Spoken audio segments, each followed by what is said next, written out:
الحمد لله وحده والصلاة والسلام على من لا نبي بعده أما بعد سودو ولا ليال وحلقة دي أفراد قصة دي أبو بكر رضي الله تعالى عنه وأرضاه قصوين قصة كوي كسو هري وحنو كسو شاكيني قصوين آدو قروح بدن وكصابسا أبو بكر رضي الله عنه iyo sida uu xaqa u jeclaa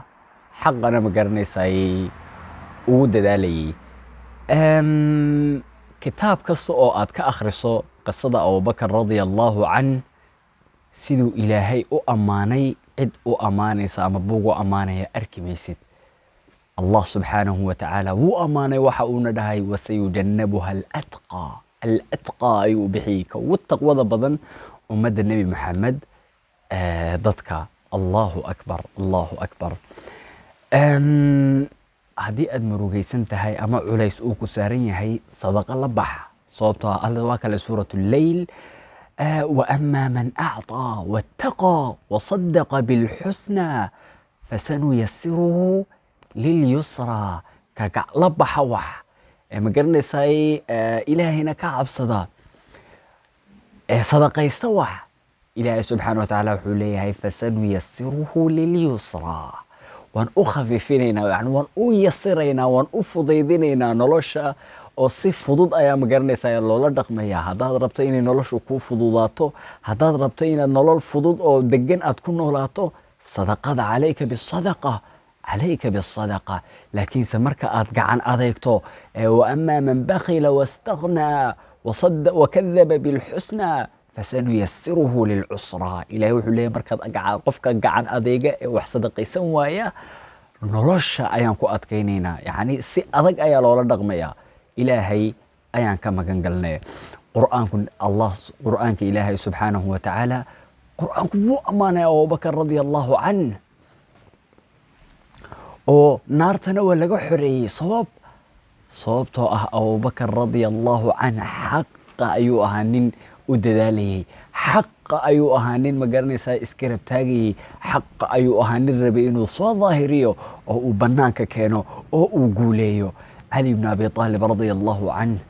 أيا مالمها كمد أهل ويدي dadka yaa ugu geesisan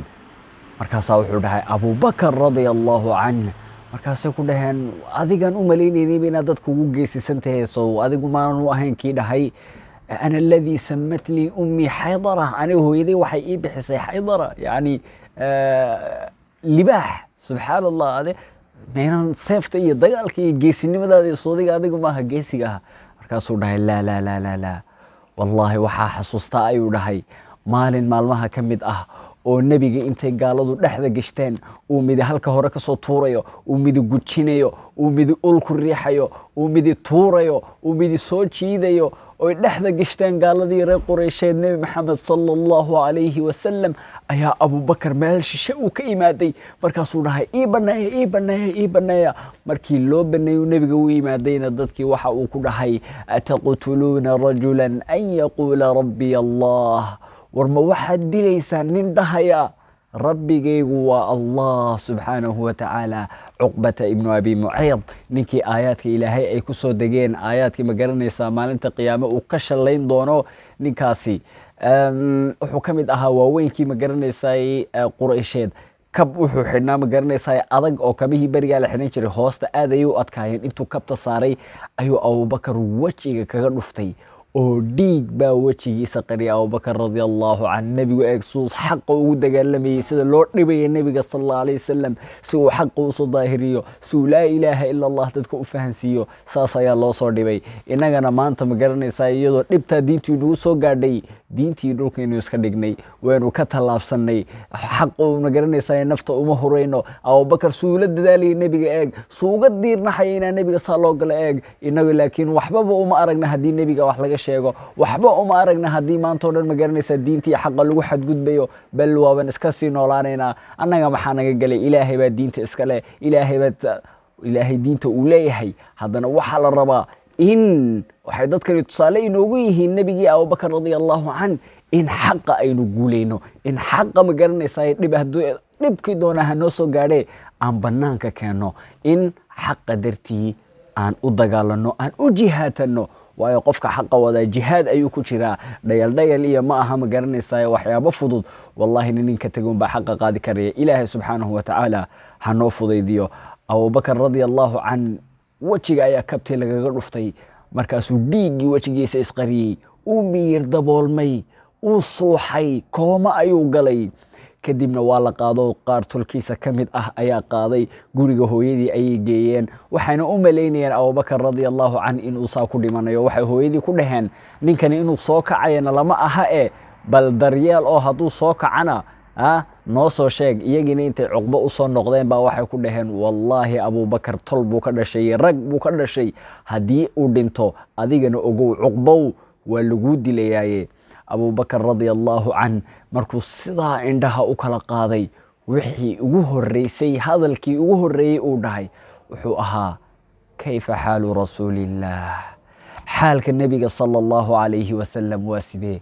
hooyadii waxay ku leedahay wardac kami muxamedkan iska daawaa ka dartii sidaa lagugu soo galay dhiig baa wejigiisa ka qubanaya weli dhiiggii wuu ka socdaa waxay ku leedahay hooyadii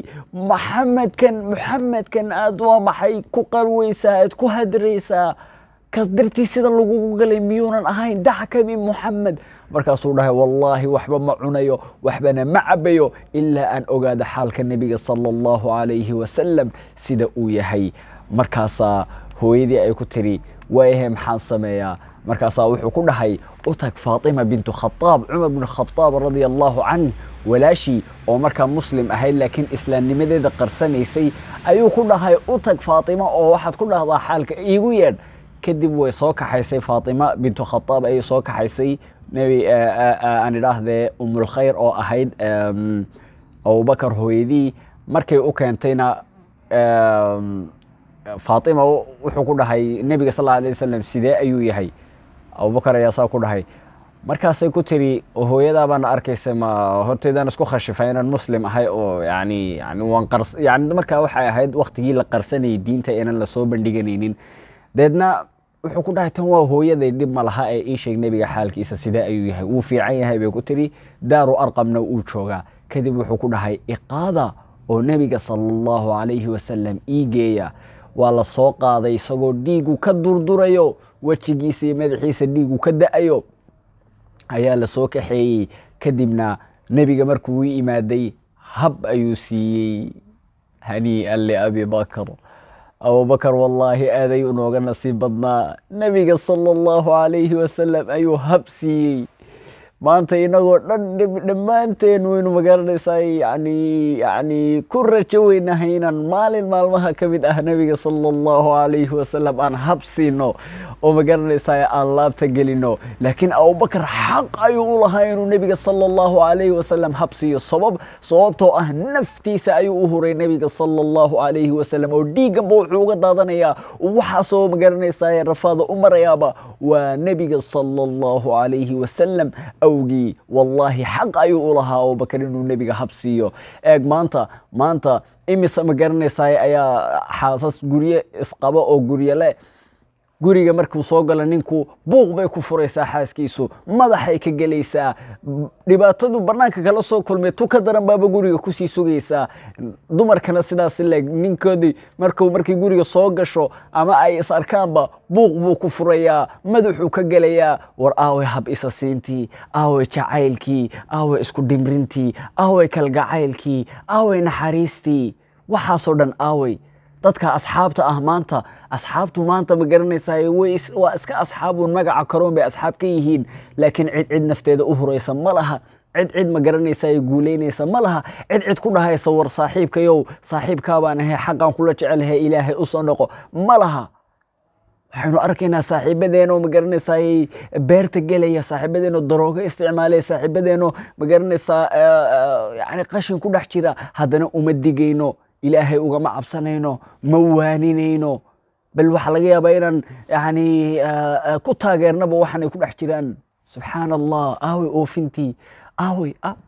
abubakar radia allahu can arrintaas ayuu ogaa sidaas awgeed ayuuna nebiga sala allahu calayhi wasalam hab u siiyey markaasuu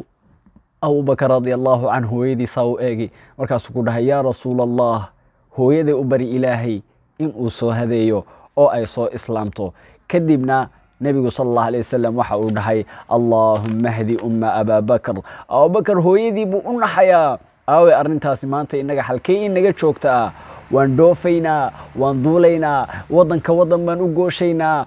xafladaan ka soo qayb gelaynaa, laakiin waalidkan xaj inaan geenay iska dhaafe, xitaa cimro ma geenayna, cimro kama bixinayna xitaa, laakiin inagu maalaayacni baynu u dulduulaynaa. subxaan allah, maalaayacni baynu ku dulduulaynaa oo waddanka waddan aynu ku aadaynaa, waxbaba uma aragnaba lacagta waxay nagaga baxaysaa. laakiin mar hadday u timaado inaan waalidkeen ma garanaysaa xajka ku geyno ama cimro aan ugu samayno, yacni ku geyno, way inala culusaanaysaa, culays ayay inagu noqonaysaa arrinkaasi. subxaan allah, umana damqanayno, uma quudhayno waalidkan waxba. war waalidkiin ka warhaya, war waalidkiin ka warhaya, wallaahi waad ka shallayn doontaan. marka aad weydaanay god idinka galaan ayaad ka shallayn doontaan ood dhihi doontaa hokhay hokh, markay noolaayeen maxaan ugu dadaali waayey, maxaan xajka u geen waayey, maxaan cimro uga bixin waayey, maxaan u daryeeli waayey, maxaan baari ugu noqon waayey. waraysta dadka waalidiintood ay ka dhinteen, bal waraysta nolosha ay ku nool yihiin iyo ma garanaysaa sida ay uga shalleeyeen. soo waraysta. waxaa laga yaabaa maanta haddii lagu sheego war aad u weyn, yani inaad yani hadallada qaar marka lagu sheego aad aamini weyda ayaa laga yaabaa, ama dhahdo waxaan maxay tahay. laakiin iimaanku waxa ma yaqaano qofka iimaanka leh, yani waa cajiib. habeenkii nebiga sala allahu alayhi wasalam la dheelmiyey, markuu u yimaaday gaaladii qureysheed uu u sheegay in la dheelmiyey oo baytulmaqdis la geeyey oo halkaa ku tukiyey ambiyada oo dhan, kadibna laga sii magaranaysaa dheelmiyey oo samaawaat alculaa la geeyey. markuu sheegay iyaga agtooda way ku weynaatay. abubakar baa la dhahay wallaahi waa fursad saaxiibkii aan u tagno aan usoo sheegno. say u socdeen abubakar bay u yimaadeen oo markaasay ku dhaheen saaxiibka wuxuu leeyahay ma garanaysaa curija biya albaarixa ila almaqdes wa min maqdes ila asamaa, xalay waxaa la ii dheelmiyey maka ilaa maqdes ilaa baytulquds, kadibna baytulquds baa laiga dheelmiyo samadaa la igeeyey. markaasaa abubakar radia allahu canhu, eeg iimaanku waa cajiib markaan ku leeyahay. eeg abubakar waxa uu dhahay in qaalahaa faqad sadaq, haddiiba uu dhahay arrinka run buu sheegay. markaasay ku dhaheen haddana malakul jibriil baa ii yimaaduu leeyaho bureeq baan fuulnay. in qaalahaa faqad sadaq, haddii uu sheegay run buu sheegay buu dhahay. markaasay ku dhaheen adigu waad waalan tahay bay ku dhaheen. markaasuu ku dhahay maxseen u waalanahay, ninkan waxaan ka sugaa war waxyi ku soo degaya ayaan ka sugaa oo aan ka dhegaystaa oon ka aaminaa, ma waxaanan ka aaminayn waxyaabahan aad ka hadlaysaan. tawbuu soo dhaho nebigu u yimaaday sala allahu alayhi wasalam. markaasuu ku dhahay yaa rasuul allah, dadku saasay leeyihiina maxaa ka jira? markaasuu ku dhahay xalay waxaa ii yimaaday jibriil oo buraaq buu igu qaaday. markaasuu dhahay abubakar radi allahu canh ashhadu an laa ilaaha ila allah wa anaka rasuulullah, sadaqta yaa rasuul allah. kadibna wuxuu dhahay nebigu sal lla alay slam haddana waxaa laiga dheelmiyey baytulmaqdis ayaa la igeeyey. markaasuu dhahay abubakar radi allahu canh laa ilaaha ila allahu muxamedun rasuulullah, sadaqta yaa rasuul allah. kadibna nebigu sal ly slam wuxuu ku dhahay meeshaas ayaan ambiyada oo dhan ku tukiyey. markaasuu dhahay haddana abubakar ashhadu an laa ilaaha ila allah wa anaka rasuulullah, sadaqta yaa rasuul allah. kadibna wuxuu dhahay nebigu sal alay slam haddana waxaa laiga dheelmiyey baytulmaqdis oo waxaa laii dheelmiyey samooyinka halkaasaan kula kulmay aadam iyo ambiyadii kale ilaa ilaahay baan xitaa la soo hadlay. markaasuu dhahay abubakar radi allahu canh ashhadu an laa ilaaha ila allah wa anaka rasuulullah, sadaqta yaa rasuul allah. markaasuu nebigu sala allahu alayhi wasalam wuxuu ku yidhi adigu ma tihid saadiq mana tihid masduuq ee waxaa tahay asidiiq. halkaas ayuu ugu baxay magaca abubakar asidiiq. allah allah allah allah allah allah allah. markaasuu ku dhahay adiga yaqiintaadu waa yaqiin aad u weyn abubakarow, iimaankaagu waa iimaan aad u weyn. iimaankaagu waa iimaan aad u weyn. subxaan allah. kadib meeshaas ayaa abubakar radi allahu can magaca sidiiq uu ugu baxay. maanta halkaas ayay inoogu joogaysaa in sha allahu tabaaraka wa tacaala. aqulu ma tasmacuuna astagfiru allah lii walakum walisaa'iri lmuslimiina ajmaciin wa aakhiru dacwaana an alxamdu lilaahi rabi alcaalamiin. qaybta ku xigta in sha allah ha moogaanina. hore u socdo kusadii nebiga xilligay idiin tahay waa noori. ilaahay waxaan idinkaga tegayaa ilaaladiisa iyo gaadhayayaashiisa. asalaamu calaykum waraxmat ullaahi wabarakaatuh.